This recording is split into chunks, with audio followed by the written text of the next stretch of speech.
Si vous aussi, vos profs écrivaient trop de bavardages dans vos bulletins, bienvenue dans un podcast de plus. Et peut-être celui de trop. Au micro, Kenza, Manon et Gabriel vous souhaitent une bonne écoute.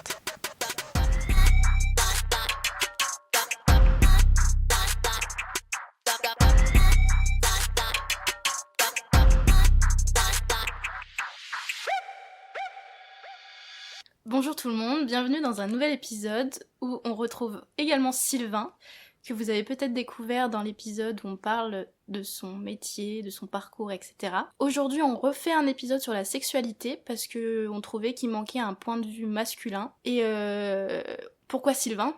La question. Pourquoi lui ? Non mais parce que justement on avait échangé sur le premier épisode et je trouvais qu'il avait des points vachement intéressants. Donc voilà, on va les aborder ici. Avec grand plaisir. Voilà, merci de ta présence. J'ai pas été Au grand forcé. Seigneur. J'ai pas été Amen. forcé. C'est mon propre gré. Oui, redis-le peut-être. Je suis là de mon propre gré. Moi du coup j'ai repris les petits points et on avait parlé notamment de l'effet du porno, c'est ça qui me revient tout de suite. En premier, full porno. Qu'est-ce qu'on disait nous dans l'épisode La vision... On en a pas énormément parlé, je crois, dans l'épisode. Ouais, mais c'était la vision de la femme et comment ça pouvait éduquer les jeunes ou non éduquer les jeunes. Et du coup, Sylvain, quel est ton rapport Quelle est ton éducation au porno Non, ouais, je sais plus exactement ce que vous disiez, mais c'est vrai que le porno est encore plus maintenant très accessible très jeune. Je me souviens que dans le premier podcast, vous disiez un pourcentage, je crois que 1 sur 4 avait déjà vu du porno avant ses 12 ans. Je crois que mon premier porno, je l'ai vu à 11 ans. J'étais à l'internat et tout, donc okay. très très jeune.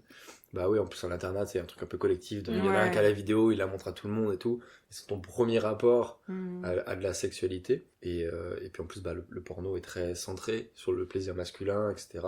Après, du coup, moi en tant qu'homme, ça m'a pas éduqué, entre guillemets, sur... C'est pas le porno qui m'a éduqué ma sexualité, mais par contre, ça a créé des fantasmes chez moi et des envies et des désirs sexuels très dérivés de la pornographie, les plans à plusieurs, comment jouir sur les seins, dans la bouche, tous ces trucs-là, qui sont des trucs très mis en valeur dans la pornographie, et qui après, toi, quand tu te construis en tant qu'adulte ou dans ta sexualité, qui sont des trucs qui restent, bah voilà, des fantasmes, des choses qui peuvent vraiment t'exciter fortement, et donc, plus que dans l'éducation, je pense que ça dérègle un peu nos fantasmes et nos désirs, qui deviennent plus exacerbés sur certains points, qui sont très mis en avant dans la pornographie, et voilà, mais après, tout dépend aussi de comment tu te retrouves dans ta sexualité, et moi en tout cas personnellement je suis très au clair, à l'aise et décomplexé dans ma sexualité et ça va très bien, mais je pense qu'il y en a certains qui se rendent même plus compte et c'est... Parce qu'il faut pouvoir aussi se poser ces questions-là ouais. et se rendre compte. Mais c'est vrai que de toute façon le rapport de la communication est hyper important, que ce soit entre les femmes et les hommes et tout, dans les rapports intimes en fait. Communiquer, s'ouvrir, qu'est-ce qui te plaît, qu'est-ce que t'aimes et tout, c'est des trucs qui sont un peu tabous, mais au final qui permet de tout rendre hyper simple en fait. Dire ça en fait non, j'aime pas et c'est ok, et ça j'aime, c'est ok, et voir où tu peux trouver un point de rencontre, de convergence quoi, tu vois. Mais oui, la pornographie, et puis même par exemple un truc que vous avez dit qui était hyper juste dans le premier, le rapport à la contraception. Enfin dans le porno, la contraception c'est zéro quoi, tu vois, en tout cas sur ce qu'on... de visuel, ce qui est du préservatif, qui est le truc de base quand même, est très inexistant. Alors je sais que dans le porno français de plus en plus c'est quelque chose qui réapparaît pour sensibiliser, même que ne serait-ce que sur même des fellations, qui est déjà la présence du préservatif et tout, mais sinon de base c'est quand même quelque chose qui est très occulté, parce que bah voilà, c'est des gens qui se protègent, qui est très très réglementé en interne, mais qui nous visuellement on est en mode bah ouais tout le monde ken avec tout le monde, c'est ok, même on les prend à plusieurs, le mec il la fout là, après il la fout là, après il la fout là, il n'y a aucun problème. C'est des trucs qui marchent pas comme ça.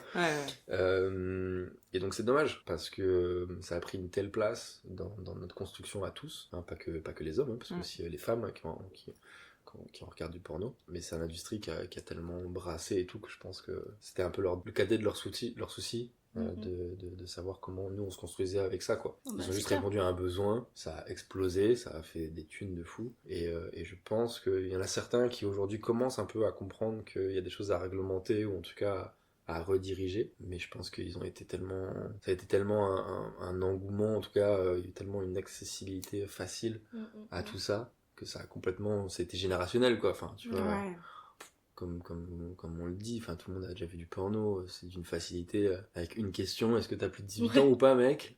Tu t'auto-juges, enfin, c'est ridicule, c'est d'une facilité qui est quand même assez déconcertante et qui est grave. Après pour moi je trouve pas que le porno soit quelque chose de grave entre guillemets, mais c'est vrai que l'avoir très jeune, parce qu'il y a pas mal de codes, et quand tu es en train de te construire en tant que jeune enfant, jeune ado, jeune adulte, construire tout ça, surtout en plus sur ce rapport très phallocentré, en tout cas sur le plaisir masculin.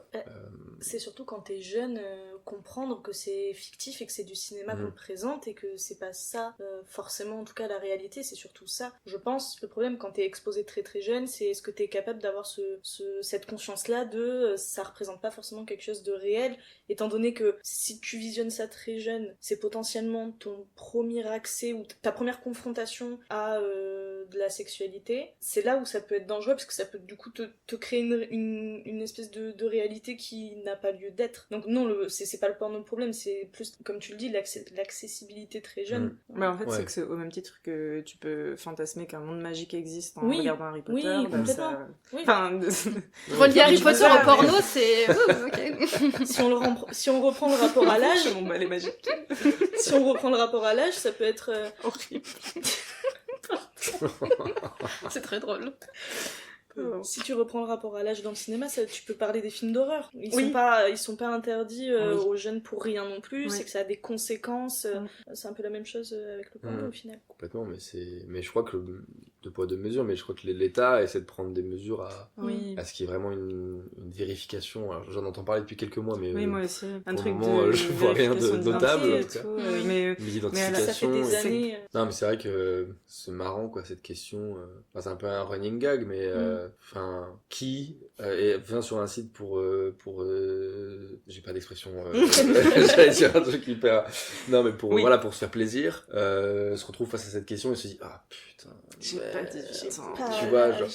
Est-ce qu'il y a vraiment des Bien gens sûr. qui appuient sur ce bouton, tu vois?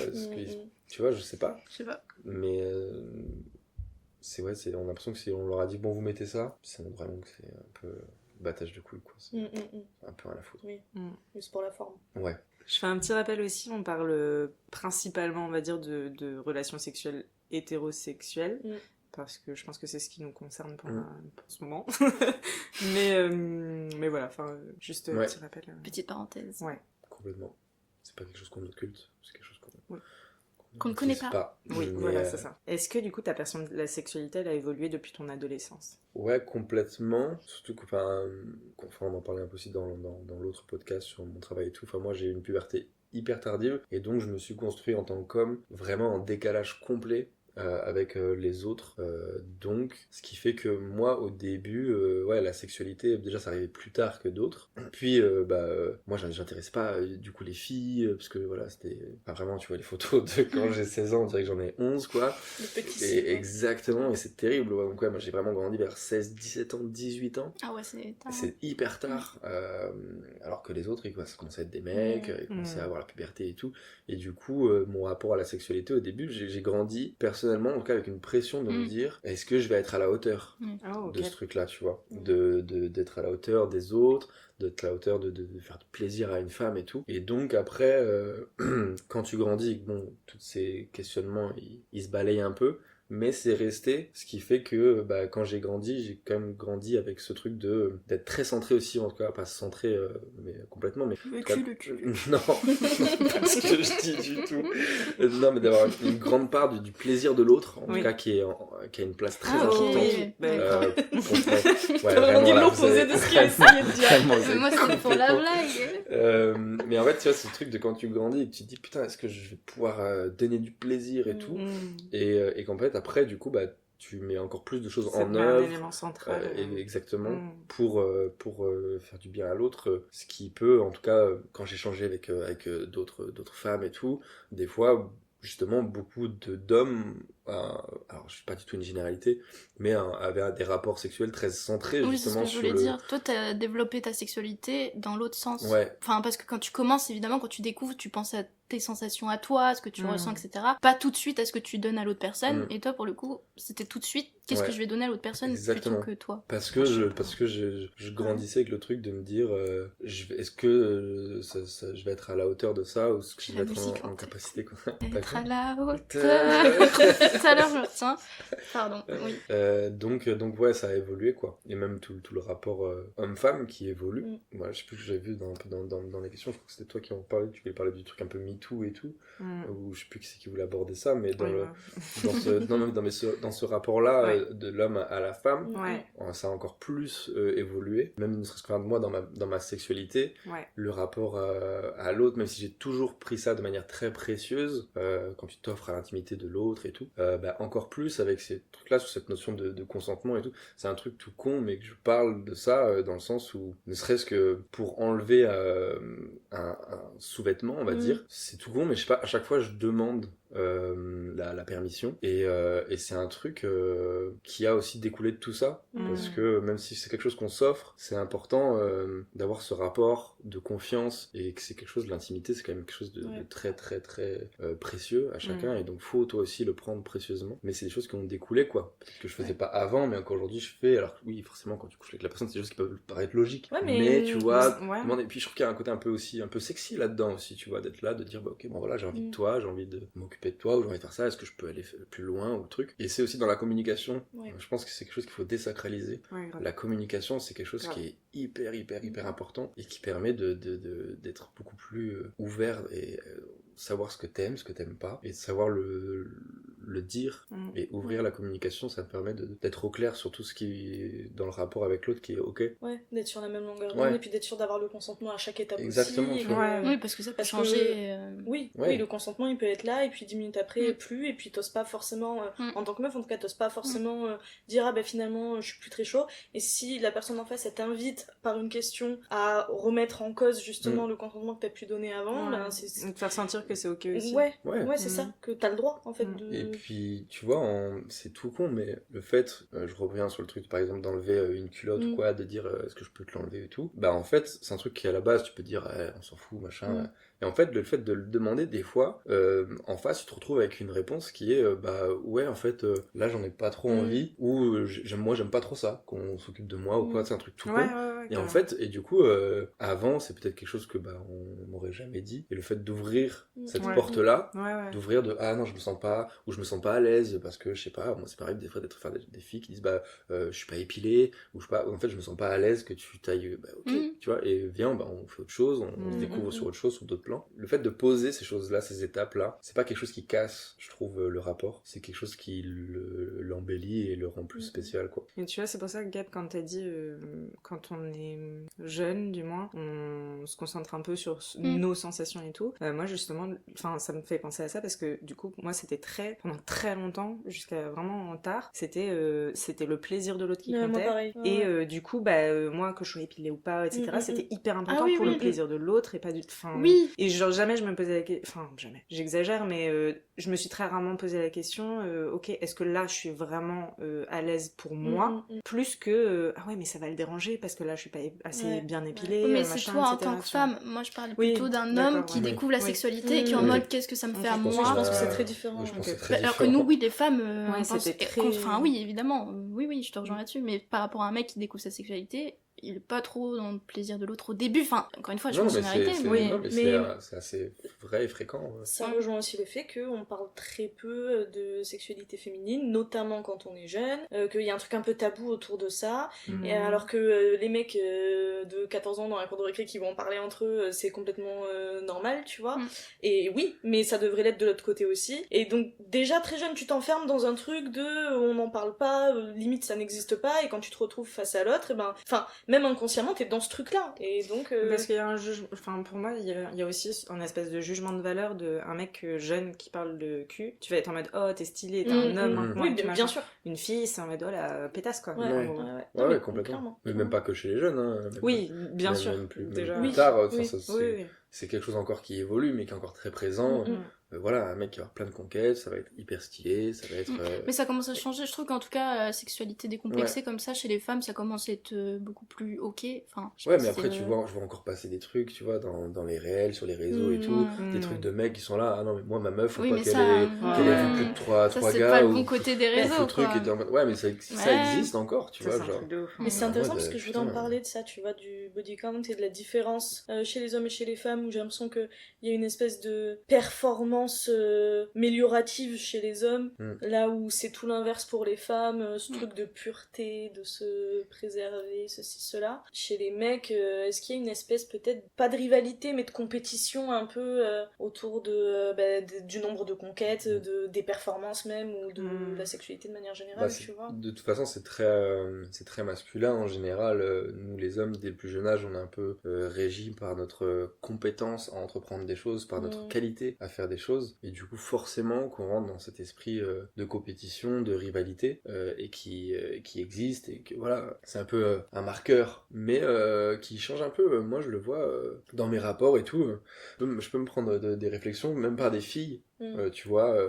En mode c'est ah oui bon t'as un gros charreau ou quoi, alors que enfin aucun rapport. Moi je le prends de manière, alors je sais pas vous comment vous interprétez le mot charreau, mais moi je trouve ça hyper péjoratif, tu vois. Enfin, non mais c'est ça, parce que j'ai souvent ce débat. Non mais c'est un vrai débat. C'est un terme qui à la base est assez péjoratif. C'est péjoratif pour les hommes. D'accord. Mais nous entre filles, on le valorise. Enfin non, c'est pas le terme, mais on le prend pas mal. Ouais, on est content. Ouais. Et je suis dans ma phase charreau. Ouais. Non, mais oui, voilà où je dis que je trouve que c'est péjoratif, c'est que je trouve qu'il y a un côté, le charreau, c'est celui qui enchaîne les conquêtes en mode voilà pour se vider, pour enchaîner de manière hyper, enfin sans prendre en considération l'autre, et un peu en objectisant un peu la femme. Et donc c'est pour ça que moi je trouvais, quand je me suis taxé de charreau, j'aimais pas. Ça me faisait un truc de, alors parce que je sais que pas parce que t'as beaucoup de conquêtes ou quoi que tu prends pas précieusement chaque rapport que t'as avec les personnes. Et je sais que moi je les prends très précieusement, que ça soit une nuit, une semaine, 4 ans. Toute la vie. Attends, mais tu déconnes ou quoi? Donc ouais, moi le terme charreau, je suis pas hyper fan. Voilà. Moi, je pense que ça dépend si tu adresses ce terme à un homme ou à une femme, et si tu le dis en tant qu'homme ou en tant que femme aussi. Genre des mecs qui vont parler de charreau entre eux, j'ai l'impression qu'on est plus dans ce truc un peu, tu vois, qui rejoint un peu la performance de ah t'es trop un charreau, et limite ça peut saucer un petit peu, tu vois. En fait j'ai l'impression que c'est assez personnel aussi, genre il y a des meufs quand elles vont dire ah lui c'est trop un charreau, ça peut être juste une indication sur c'est un mec qui a plein de conquêtes, comme ça peut être vraiment péjoratif, limite une insulte, tu vois. Ouais, mais j'ai l'impression que quand ça sort de la bouche de quelqu'un, que ce soit une fille ou un mec, j'ai l'impression de dire le sous-texte de ouais il a plein de conquêtes, c'est forcément péjoratif, tu vois. Ouais. La personne où tu dis ah trop bien. Enfin, tu vois, moi quand des meufs me l'ont dit ou quoi, c'était sous-entendu ouais bon, me parle pas trop parce que je sais que tu le fais avec je sais pas combien de meufs et tout, alors enfin rien à voir, enfin ça a aucun rapport, le rapport qu'on a tous les deux, qu'il y en a eu je sais pas combien avant, ça n'enlève rien à ce qu'on vit tous les deux à ce moment-là, quoi. C'est jamais un truc que tu te dis ouais grave cool. C'est assez relié à l'image de les relations, ça doit être dans un couple, la norme, et au final un mec ou une meuf qui ne se pose pas et qui enchaîne les conquêtes, effectivement de suite il y a un côté très péjoratif, les mecs sont des charros, les meufs sont des salopes. Non, faut déconstruire ça, quoi.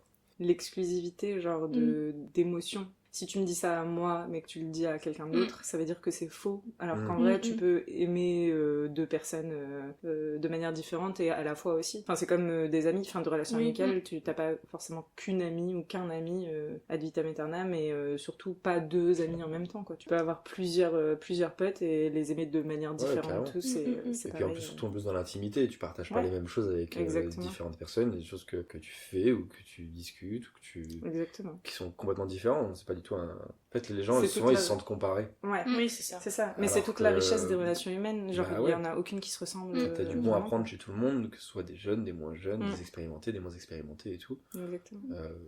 C'est pas un problème, quoi. Moi, qu'une meuf elle ait vu 30 ou 40 gars avant, ça me fait ni chaud ni froid. Alors que je sais qu'il y a beaucoup de gars, ils seraient en mode passer derrière. Mais est-ce que ça rejoint pas une peur justement pour les hommes d'être comparés, parce que elle a eu beaucoup d'hommes avant moi et donc forcément il va y avoir une comparaison et donc ça peut jouer sur l'ego, sur encore une fois on en revient à ça, mais à la performance, est-ce que je vais être à la hauteur d'eux, cette espèce de compétition, tu vois. Je pense que c'est intéressant et c'est carrément, il peut y avoir un truc comme ça un peu de comparaison et de se dire putain si je passe après 40 gars il y a forcément des mecs qui étaient bons derrière machin. Mais dans beaucoup le discours c'est un peu aussi, donc il y a certainement un peu de ça, et aussi un peu de elle est sale, quoi, tu vois. Tu vois ce que je veux dire? Non, mais le mot est grave, mais c'est un peu ce truc de comme si elle a été souillée, quoi. non, mais c'est ça, comme si elle s'est jamais lavée après, elle a le speu de tous les mecs d'avant. Enfin, c'est un truc comme si, enfin, qu'un rapport. Enfin, pourquoi, tu sais, c'est comme si, ouais, bah d'autres avant sont passés, donc c'est sale, quoi. Enfin, je trouve ça fou comme truc, mais dans le raisonnement et dans la pensée masculine, des fois, c'est vraiment, bon, bah, elle a perdu en valeur, quoi. Tu vois, c'est hyper grave, quoi. Bah, ça en dit beaucoup sur encore la position de la femme aujourd'hui dans la société. Et ça rejoint le fait que je pense que dès très jeune, c'est acté que la sexualité chez les hommes, il n'y a pas de problème, et chez les femmes, par contre, je pense que c'est aussi lié à ça, le fait qu'une femme qui assume pleinement sa sexualité, qui la vive comme elle l'entend et qui en parle, le fait que ça puisse être perçu mal par les hommes, mais aussi d'autres femmes, je pense que ça part du fait qu'il y a un tabou autour de ça à la base. Il n'y a pas que ça, mais je pense que ça joue aussi. Après, il y a aussi des raisons historiques, religieuses, etc. qui s'intègrent, mais il y a aussi cette part-là.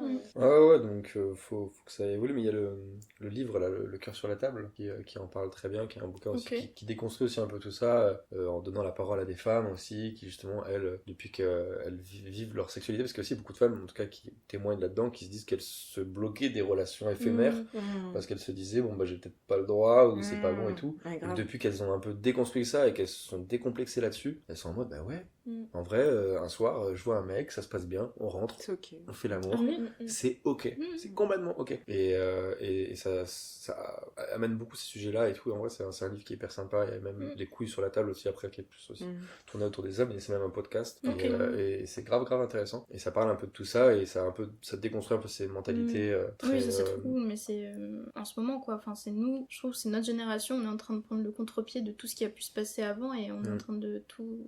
on en parle de plus en plus, mais j'ai l'impression que ça part dans deux extrêmes aussi, où il y a un côté où on en parle de plus en plus, il y a un côté très peu mœurs à l'ancienne aussi, conservateur, qui ressort, tu sais, un peu en opposition justement à la libération de la parole, et non, restez bien à votre place quand même. Donc c'est très... Enfin, par exemple, je pense au réseau, tu vois, où tu vas prendre un peu la parole des uns des autres, je trouve que c'est très divisé au final, et surtout très extrême des deux côtés, pas forcément dans le mauvais sens du terme, mais juste c'est très fort, quoi. Ouais, bah après, de toute façon, c'est souvent les extrêmes, hein, qu'on entend, qui font du bruit, quoi. Mais faut le faire avec pédagogie, tu vois. En fait, c'est compliqué aussi de dire à des gens qui ont grandi il y a 30-40 ans dans une société complètement différente, de leur dire d'un coup, bon, bah maintenant, votre mode de pensée ou quoi, il change du jour au lendemain.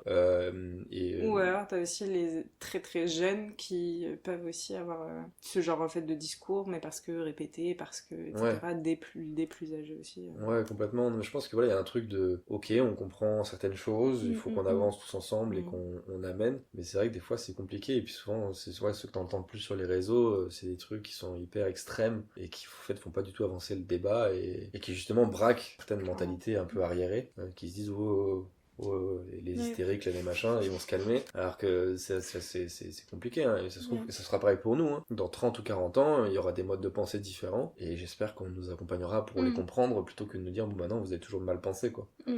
C'est toujours le truc un peu délicat. C'est la difficulté d'arriver à être pédagogue dans ce que tu proposes, là où parfois il y a de la colère qui se mélange parce qu'il y a de l'émotion en jeu, et de la frustration, et donc tu peux dégoupiller, sauf que je suis d'accord avec toi, effectivement, c'est pas forcément la réponse adaptée si on veut que ça change, mais c'est dur à gérer. Ça, mais oui, c'est parce que ça te frustre, quoi. Toi, tu sais que c'est comme ça, et que c'est la vérité, et que c'est clair, et de dire à quelqu'un qui a vécu dans une autre mode de pensée il y a 30 ans, tu vois, de le faire changer, et que lui, peut-être des fois, il peut être un peu braqué au début, c'est frustrant, quoi, tu vois.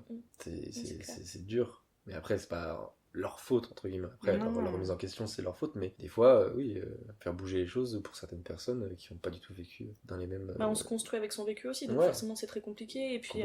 mais c'est pour ça que, plus que le décalage de génération avec les générations passées, tu vois, moi là où des fois je peux ressentir de la colère, c'est sur les générations plus jeunes, alors que, encore une fois, enfin, pareil, c'est pas de leur faute de la même manière, tu vois, mais il y a un truc de... Petit à petit, il y a des petits pas, tu vois, qui font avancer les causes, etc., et quand tu vois des plus jeunes qui peuvent revenir là-dessus, moi ça me frustre énormément. Mais moi je trouve que c'est très... Je pense qu'il faut pas trop prendre... parce que justement, nous-mêmes on a été jeunes, et nous-mêmes on n'avait pas forcément les mêmes schémas, et donc on a évolué avec notre temps aussi, et donc du coup je pense que les plus jeunes ça va être pareil, c'est-à-dire que là, ils ont des schémas en tête qui vont déconstruire en les vivant aussi. Oui. En les vivant aussi, tu vois. Et, Complètement, c'est pour ça que je dis c'est pas de leur faute non plus et j'essaie de... Mais ça me heurte plus en tout cas, tu vois, d'être confrontée à ça que quand c'est des personnes de, tu vois, 40-50 ans, ça me... Attends, maintenant, pas trop. Oui, voilà, c'est un peu... Non. ouais, il y a un peu de ça, alors que c'est juste de l'éducation et d'où l'importance d'en parler, justement. Ouais, bien sûr. Bon, petite déviation là, Oui, mais pour en revenir... C'est intéressant. Oui, bien sûr. Ouais. Et à un moment, justement, t'as parlé des coups d'un soir. Et toi, en tant que mec, t'en penses quoi? Non, mais ton rapport à ça, genre déjà dans ton entourage, entre mecs et tout, est-ce que, enfin... Bah, Prends ce que tu veux. Attends, Allez, deux miettes, je te allez, donne hop. les trucs et tu m'en fais une phrase, s'il te plaît.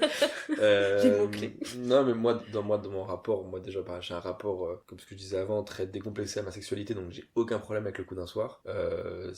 J'ai aucun problème à coucher dès le premier soir avec quelqu'un, mais du coup, ça m'empêche pas, si on a que c'est pas du tout leur délire de respecter ça, si une fille elle me dit bah non, pas premier soir, bah y a pas de premier soir, c'est pas grave. Pour moi, je respecte ça complètement. À l'inverse, du coup, j'aime bien aussi qu'on respecte mon point de vue, que du coup, ce qu'on revenait un peu au côté charo et tout, qu'à l'inverse, si moi je suis hyper ouvert à ça, que je sois pas en mode ah oui, bah toi t'es qu'un... Insulté ou... Exactement. Mhm. C'est hyper important de grave. se respecter chacun Ouais. dans ses modes de pensée. Après, entre mecs, nous les mecs, c'est très... ça revient un peu à ce qu'on disait aussi tout à l'heure, mais c'est très... Il y a un côté c'est pas- virilité. Ouais, ça vole pas très haut. Oui. On va dire quand on peut évoquer un peu nos rapports, nos conquêtes ou nos rapports en tout cas éphémères, c'est jamais...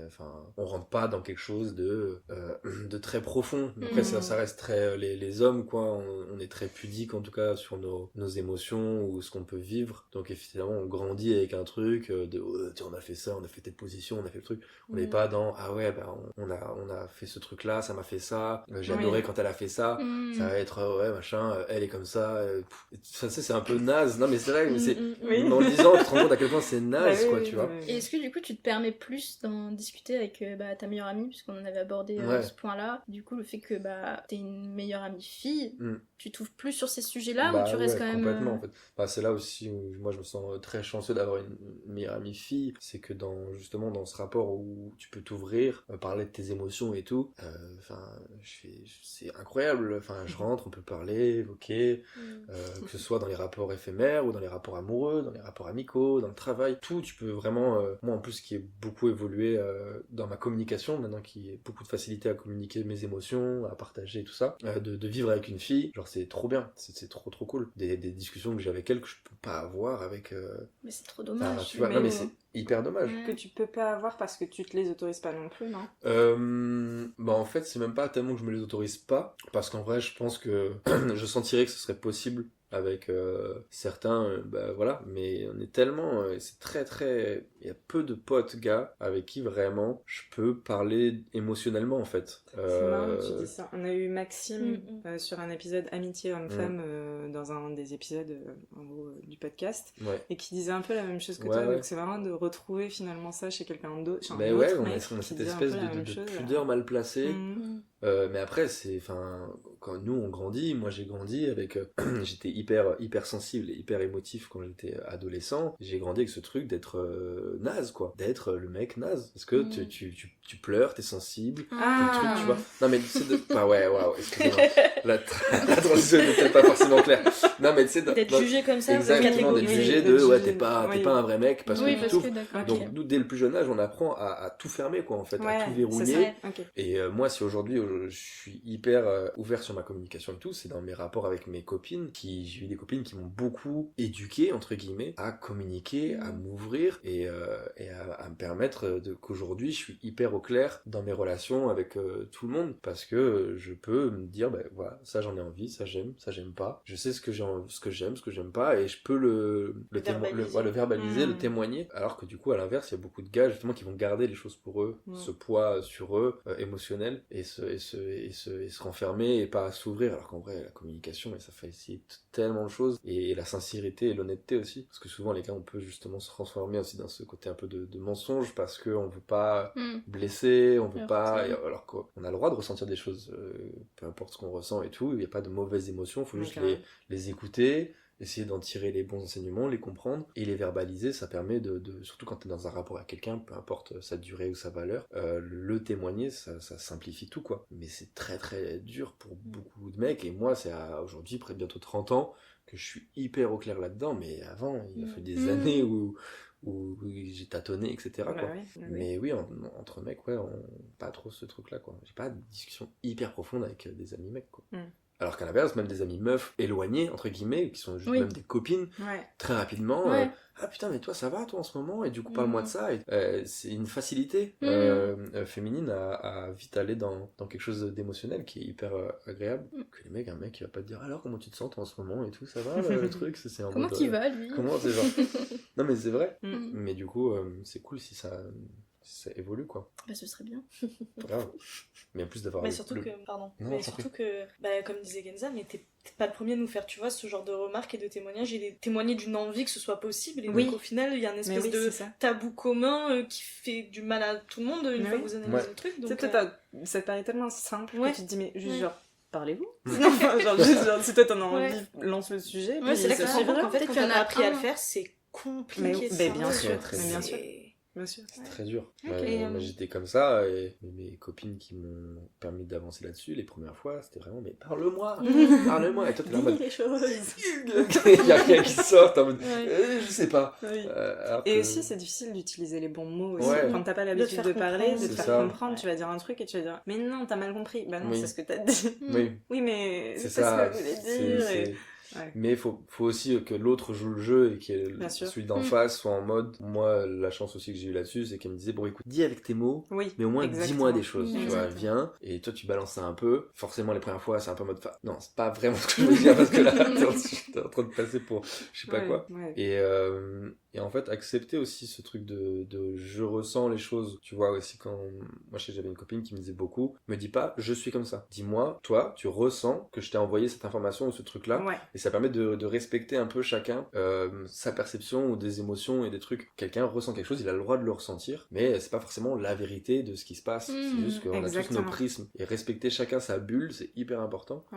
Avec ses modes de ressenti et tout, tu vois. Et même si tu mets pas une intention dans ce que tu dis, la personne qui le reçoit d'une autre manière a le droit de le ressentir d'une autre manière, et tu peux genre juste dire genre ok, toi tu l'interprètes comme ça, c'est pas ce que c'est pas ce que l'intention que j'ai mis derrière, c'était pas ça, c'était plutôt ça évite de dire t'es un fou ou t'es une folle parce que truc, non, attends, je suis pas fou, juste je te dis je l'ai ressenti comme ça, donc ok, bon, tu l'as ressenti comme ça, qu'est-ce que j'ai fait? Et ça c'est de la communication, mais c'est un vrai travail, et c'est un vrai travail. C'est terrifiant de communiquer ce que je ressens. Jure. Non mais oui, et en fait c'est la réaction de l'autre personne qui me fait peur, et c'est pour ça que je comprends. Je me ferme et je préfère rien dire, parce qu'au pire c'est moi qui prends, et puis c'est pas bien sur du long mais terme, c'est super dur à travailler, hein. Sur du long terme c'est bah oui, bien sûr, dévastateur, quoi. Et là il faut quelque chose de confiance, quoi, aussi.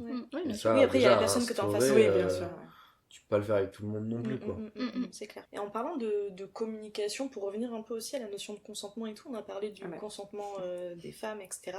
Mais qu'est-ce qu'il en est du coup de ton consentement à toi? Comment ça peut être perçu? Parce que tu sais, il y a des stéréotypes un peu du genre les mecs ils ont toujours envie de toute façon, et où j'ai l'impression que du coup, en tant que femme, on prend moins de pincettes ou d'attention au consentement du mec en face. Après, les problématiques sociétales et tout autour de ça sont pas du tout les mêmes, donc forcément ça joue. Toi, de ton point de vue d'homme, du coup, le consentement masculin, qu'est-ce qu'il en est au final?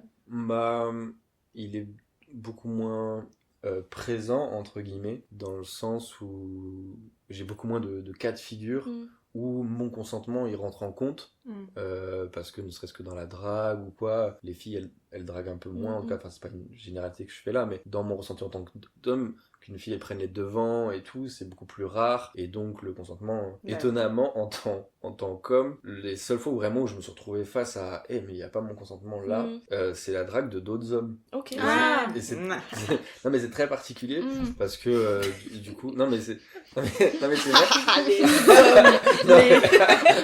Non mais là je veux pas du tout accabler les mecs, mais je sais que moi en tout cas dans ce que je dégage et tout, j'attire beaucoup les autres hommes en tout cas, et d'ailleurs comme je suis assez décomplexé que ça, moi ça me dérange absolument pas du tout. C'est ce que j'étais en train de me dire, genre c'est super cool que genre t'en parles sans problème. Ah ouais, non mais parce que c'est moi j'ai beaucoup d'amis justement homo, parce que ça a commencé où ils ont essayé de me draguer, de me pécho et tout, et moi ça me fait rire et j'ai aucun problème avec ça, même si je suis pas attiré par les autres hommes, mais c'est quelque chose que moi je suis hyper décomplexé. Mais du coup des fois je me suis retrouvé face à de la drague et des avances insistante, vraiment. Ah ouais, mais c'est tu sais, même dans mon Insta je reçois des trucs des fois Calmez-vous. ah ouais, t'es en mode Calmez-vous, les garçons. les gars, waouh, peut-être bonjour peut-être déjà. ah bah enfin tu vois ça bah du coup au final t'as un vécu mais j'ai un peu commun à beaucoup ça de nous meufs, arrive, quoi. quoi. non mais Ouais. donc voilà, c'est un peu paradoxal, mais en tant que non, par rapport aux femmes, mais peut-être qu'il y a aussi ce truc aussi de, alors je sais pas si c'est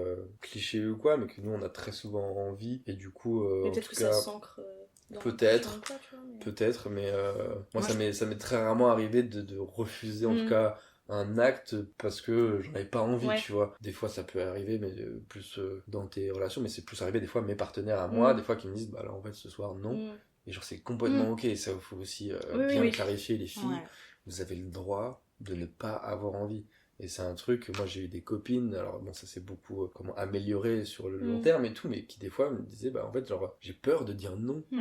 Et ça c'est vraiment quelque chose de hyper grave quoi, parce que c'est pas... Je trouve que c'est très vicieux, notamment dans les relations de couple. Ouais. J'ai On a l'impression que... C'est une espèce de devoir conjugal exactement, là, qui est abominable. C'est un peu... Enfin, pourquoi t'aurais pas envie, étant donné que c'est la personne avec qui tu vis et que tu es censé aimer, et donc si tu l'aimes... Enfin, mais alors parce ça se qu'il y a un déconstruit, truc mais... très compliqué aussi à comprendre, parce que dans la sexualité féminine, il y a aussi ce qui entre en jeu, les hormones. Oui, bien sûr. Avec le cycle menstruel. Ouais. Et du coup, qui est hyper compliqué aussi à comprendre quand t'es un mec qui ne le vit pas. Sûr. Et du coup, comprendre que parfois, il y a des situations où, hormonalement parlant, déjà, t'es chamboulé, et donc que ça joue sur ta libido, et donc du coup, t'as pas envie. Bah, pour un mec qui n'a pas ça, je pense que ça joue aussi. Et ça joue, je pense, aussi avec l'histoire du consentement, dans le sens où une femme, peut-être, a des phases de libido, là où un homme peut-être en a moins. Je sais pas, j'ai pas fait de recherche particulière par rapport à ça, ça me vient maintenant. Mais il y a aussi ce truc de, comme on a dit, de très jeunes, c'est très viril d'avoir une sexualité, et les filles, pas du tout, etc.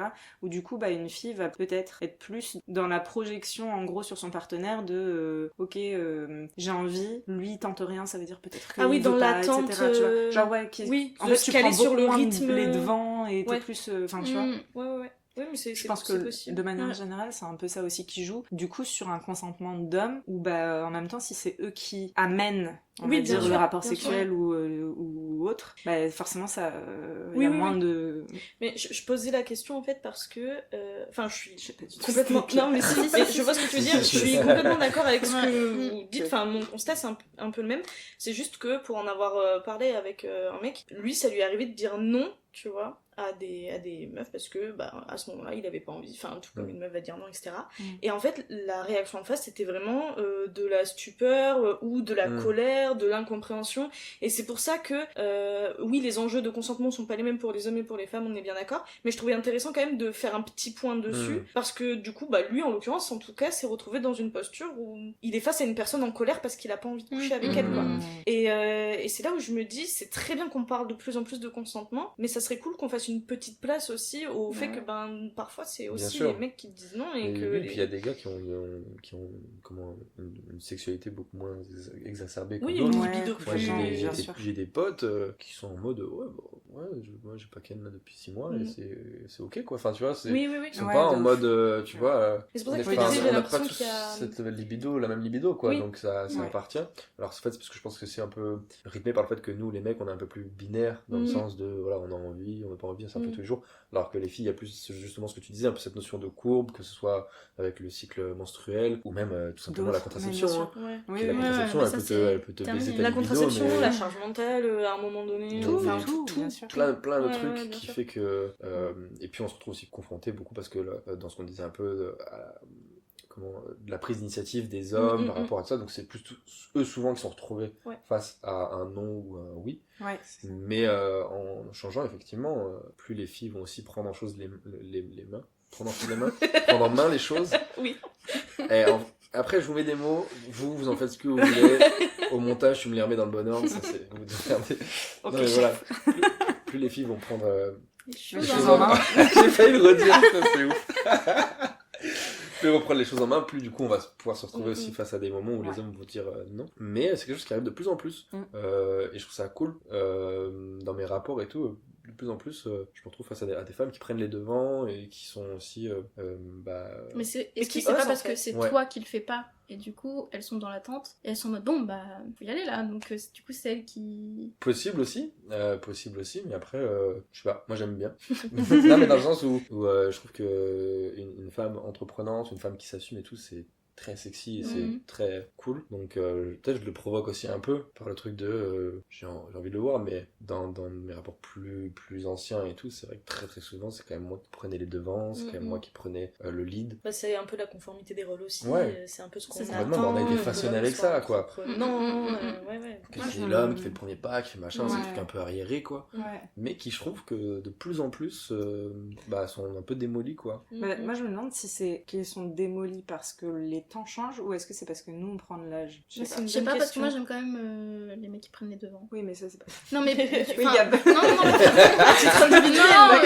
Dans le sens où moi je vais rester dans ce truc là de... J'aime bien que c'est l'homme d'abord et après... Oui mais c'est pas... Oui c'est pas... ce que je voulais dire. De manière plus générale, est-ce que... je voulais dire oui de manière générale. Il y a l'âge, l'expérience... C'est pas ce que je voulais dire. C'est juste que c'est mal compris. Mais l'âge, l'expérience, c'est la prise de confiance aussi. Est-ce l'assurance. Est-ce que c'est parce que nous on prend de l'âge et du coup on a peut-être plus d'expérience et que du coup aujourd'hui on ose plus, nous en tant que femmes, etc. Et que c'est pour ça qu'aujourd'hui nous on s'en rend compte? Ou est-ce que c'est de manière générale la société qui évolue vers ça? C'est une très bonne question. Tu vois, c'est une très bonne question. Si vous avez moins de 30 ans ou plus de 30 ans... Si vous avez un âge, en gros, si vous écoutez, quoi. Si vous êtes en état de décomposition ou pas, vous nous dites. Dites-nous. Ce que vous voulez, mais dites-nous. Même si vous avez 30 ans. Non mais je pense que je pense que l'effet de l'âge justement et du coup d'être aussi plus au fait dans ta sexualité, même dans ton rapport à l'autre, d'être plus assumé, effectivement ça doit jouer plus que vraiment les mentalités qui évoluent, même si je pense qu'elles évoluent, mais c'est vrai que dans ceux qui ont 20 ans et tout, est-ce que c'est encore les mecs qui vraiment draguent de fou? Je sais pas, on a plus cet âge. Bah ouais. C'est un temps que fou là, hein. Je me rappelle jadis. Mais intéressant en vrai. Ouais, grave intéressant. J'aimerais bien savoir. Il faudrait que des gens de 18-20 ans nous disent. Bonjour. Excusez-moi de vous déranger pendant ce superbe épisode. J'espère qu'il vous plaît. C'est la Kenza du montage qui vous parle. Je fais une petite découpe dans le montage parce que, évidemment, on est des pipelettes. Évidemment, Sylvain est une pipelette aussi. Et donc, l'épisode est vraiment très très long et donc du coup je pense que on va s'arrêter là pour cet épisode et que vous aurez la suite la semaine prochaine. Donc je vais continuer mon petit travail de montage et j'espère que cette première partie vous aura plu. À la semaine prochaine pour un nouvel épisode. N'hésitez pas à nous écrire, en tout cas ça nous fait toujours plaisir de vous lire. Passez une bonne journée, soirée, bref je m'éternise. Bon bref, bisous.